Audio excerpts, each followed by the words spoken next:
Là, c'est vraiment de transformer complètement en fait, ces quartiers et avec l'objectif principal, c'est d'améliorer la qualité de vie pour les habitants. Tous les partenaires ont décidé d'agir non seulement sur les bâtiments et donc ce qui constitue les logements, avec à la fois des démolitions-reconstructions, mais aussi toute une phase de réhabilitation de ces logements. Je pense par exemple au quartier de la Reine Jeanne, dont la réhabilitation démarrera dès la fin de l'année 2021.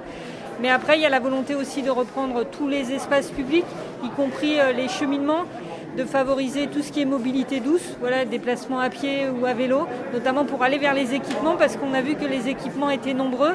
Et ça, c'est une autre dimension de ces projets, c'est aussi de rénover les écoles, je pense à l'école Stuart Mill, mais aussi de créer parfois de nouveaux équipements, comme ça va être le cas le long de l'avenue de la Folie, à côté du square Chantal Lamourou, avec un équipement socio-culturel qui accueillera demain à la fois le centre social de la Grange d'Orel et la bibliothèque Pierre Boulle.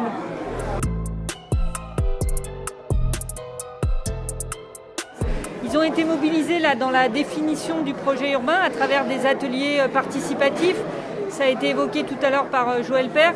Je crois que c'est hier, il y avait aussi un cheminement dans le quartier où, avec les techniciens, les habitants ont pu voir quelle était la transformation qui leur a été proposée. Est-ce que ça correspond à leurs envies? Est-ce que ça correspond à leurs besoins?